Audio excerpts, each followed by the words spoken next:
I stared at the email on my screen, reading it for the fifth time, even though each word felt like a knife twisting deeper into my chest. Subject: Training Transition. Effective immediately from Marcus Peterson, CEO to Sarah Mitchell, Head of Operations. Sarah, starting Monday, you'll begin transitioning your responsibilities to Kevin Peterson. Over the next month, ensure he's fully trained on all operational aspects. Your last day will be October 15th. This decision is final. Best, Marcus, 15 years. I've given this company 15 years of my life. Worked my way up from junior analyst to head of operations. Built the systems that had transformed Davidson and Mills from a struggling regional player into an industry leader. And now I was being replaced by the CEO's 26-year-old nephew, whose biggest achievement was managing not to flunk out of business school. My hands shook as I closed my laptop.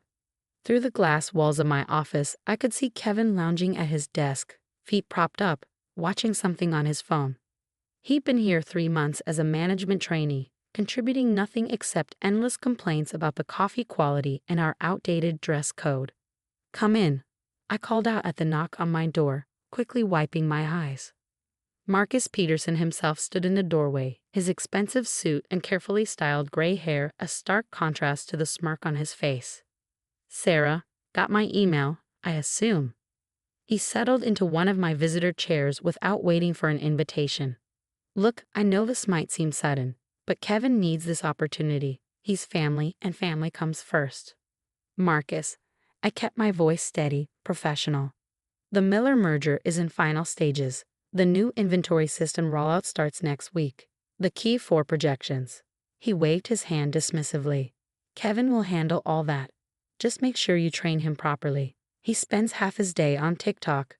The words burst out before I could stop them. "He doesn't understand basic operations, let alone complex merger integrations. This could sink the company." Marcus's face hardened. "Careful, Sarah. Don't make this personal. Kevin has fresh ideas, new perspectives. Frankly, we need some young blood around here. Someone who understands modern business." "Modern business?" I laughed bitterly. "Like what?" "His suggestion to invest our emergency fund in Dogecoin." "That's enough." Marcus stood, his fake friendly demeanor vanishing.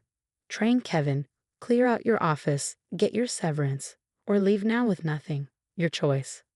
As he stormed out, I saw Kevin watching through the glass, not even trying to hide his smirk. My severance package sat unopened on my desk. 2 months' pay for 15 years of service. The injustice of it burned in my throat.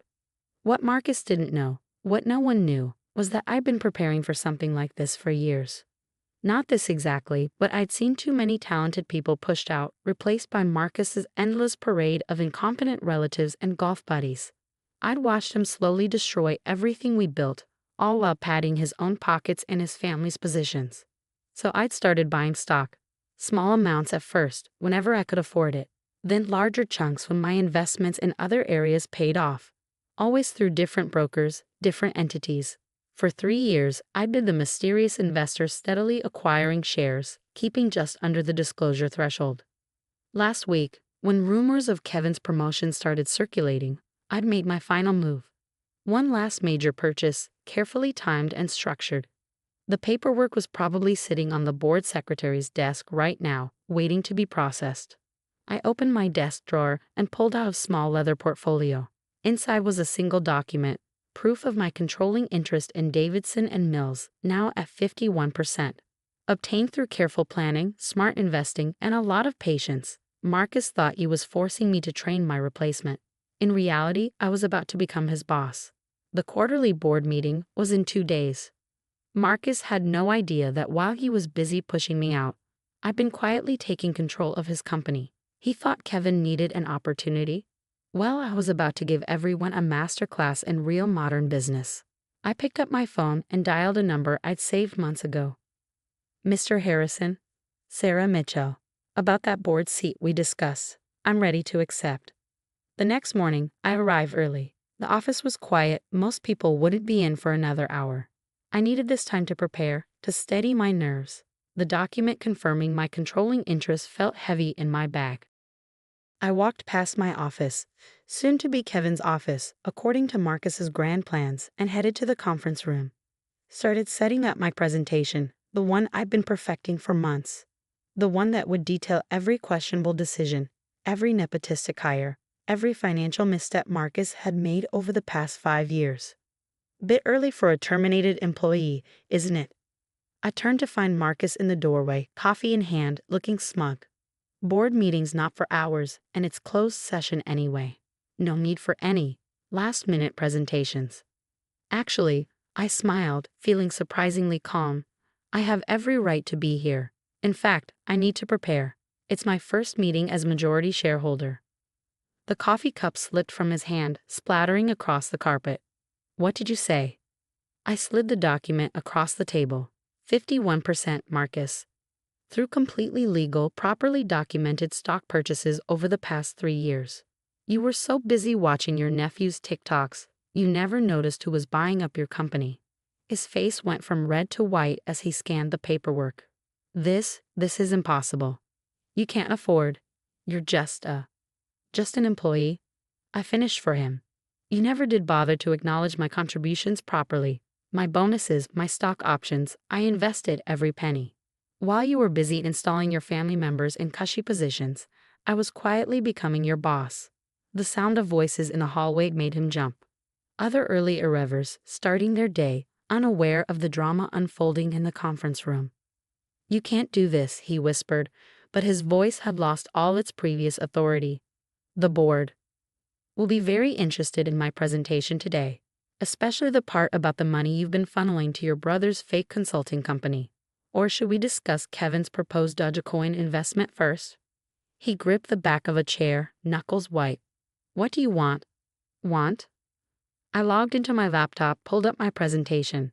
I want to run this company properly, Marcus. No more nepotism. No more questionable financial decisions. No more pushing out talented people to make room for your relatives. I'll resign, he offered quickly. Just name your price. I almost laughed at how quickly he turned to bribery. Oh, I don't want your resignation yet. First, you're going to sit through this board meeting. You're going to watch as I detail every mistake you've made. Then you're going to experience what it feels like to be at someone else's mercy. The irony wasn't lost on me. Here he was, begging to keep his job, just like I had yesterday. But unlike him, I wasn't going to enjoy his humiliation. This wasn't about revenge. It was about fixing what he'd broken. The board members will be here soon, I said, checking my watch. Why don't you get yourself together? It's going to be a long meeting. As he stumbled out, I saw Kevin arriving, sauntering toward what he thought would be his new office.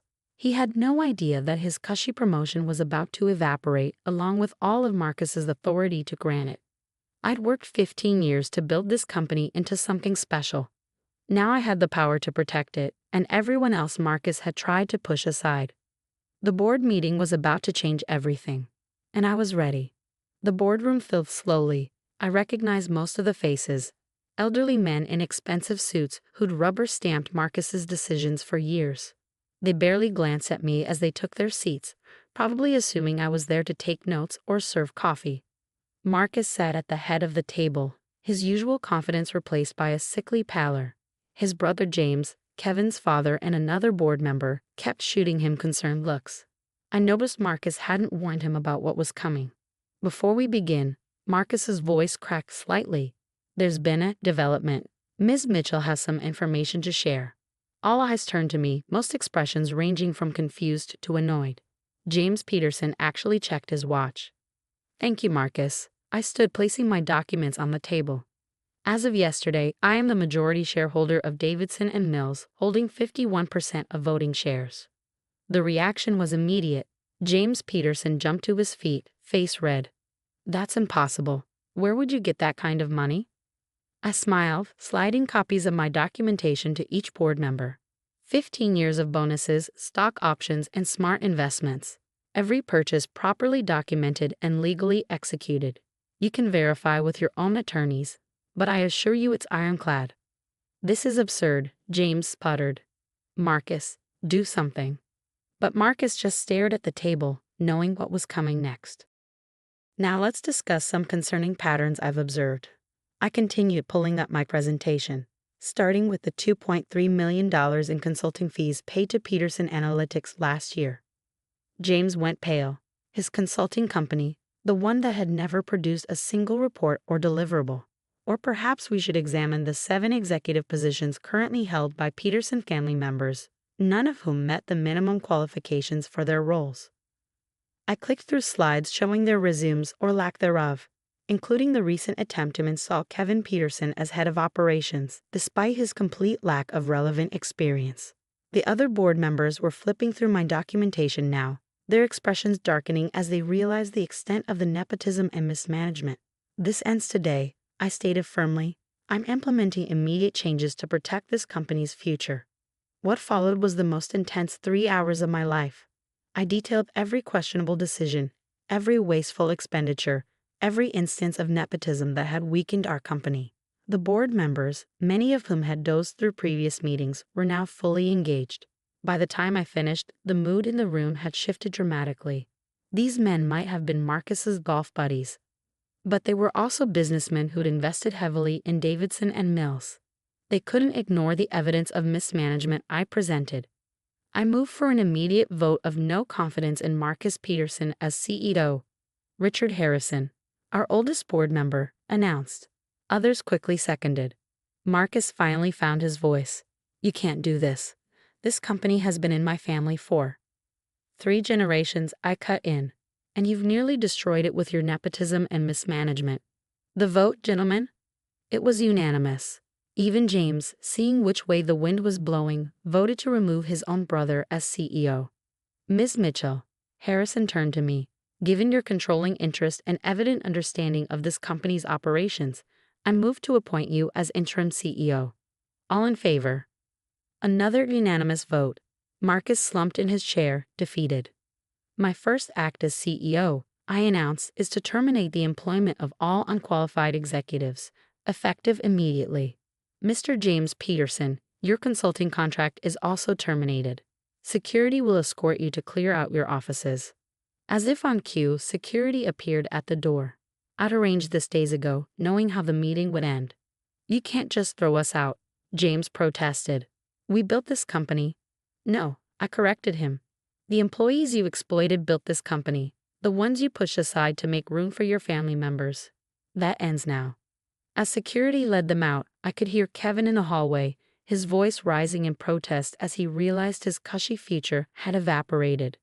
The remaining board members stayed to discuss transition plans. I already had a list of qualified internal candidates to promote into the vacant executive positions. Talented people who'd been overlooked in favor of Marcus's relatives. That evening, I sat in my office, my real office now, the CEO's corner suite, reviewing personnel files. A knock at the door interrupted my work. Come in, I called, surprised to see Marcus standing there. Security must have let him up for one last visit. I underestimated you, he said quietly. All these years I thought you were just another employee, someone I could push around, replace when convenient. That was your mistake, I replied. You saw people as tools to use and discard.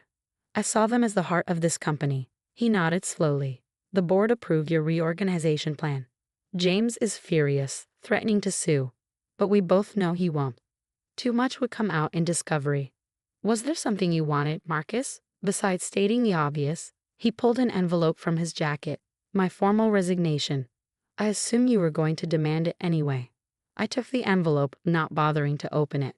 You know what the real difference between us is, Marcus? You saw this company as your family's property, something to exploit. I saw it as a responsibility to our employees, our customers, our community. And now it's all yours, he said bitterly. No, I corrected him. Now it belongs to everyone who works here, everyone who earns their position through merit, not nepotism. That's the company I'm going to build.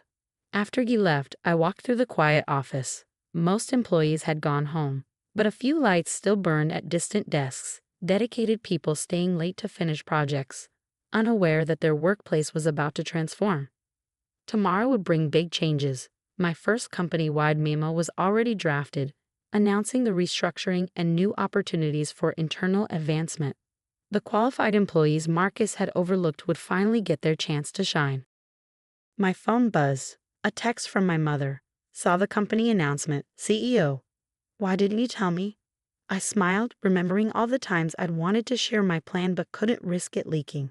Mom had taught me the value of patience, of working quietly toward your goals while others underestimated you. Never let them see you coming, she always said. Well, they hadn't seen me coming, and now Davidson and Mills would become the company it should have been all along. I glanced at the brass nameplate on my desk. Sarah Mitchell, Chief Executive Officer. It had a nice ring to it. Somewhere across town, Marcus was probably drowning his sorrows, wondering how his just an employee had outmaneuvered him so completely. Kevin was likely updating his LinkedIn profile, discovering that his primary qualification, being Marcus's nephew, suddenly carried a lot less weight. But I wasn't thinking about them. I was thinking about tomorrow, about the changes I would implement, the careers I would help build, the company culture I would transform. Marcus had tried to force me to train my replacement. Instead, I'd replaced him. Sometimes karma works out perfectly. The next morning, I arrived early again. Old habits die hard. But this time, instead of preparing for battle, I was preparing to rebuild. The company-wide email went out at 8 a.m. sharp. Dear colleagues, today marks a new chapter for Davidson and Mills. Merit, not connections, will determine advancement. Hard work, not nepotism, will shape our future. I know many of you have felt overlooked, undervalued, held back by an old system that prized relationships over results. That ends now.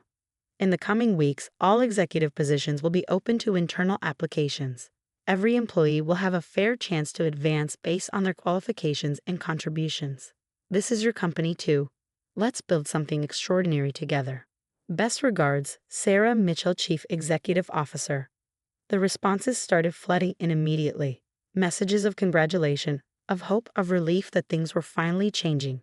But my favorite came from Janet in accounting, who'd been passed over for promotion 3 times in favor of Marcus's golf buddies. Thank you for showing us that sometimes justice wins. When can I apply for CFO? I smiled and typed back, applications open Monday. May the best candidate win. Marcus had taught me an unintended lesson. If you want something done right, sometimes you have to take over the whole company to do it. Lesson learned, Marcus. Lesson learned.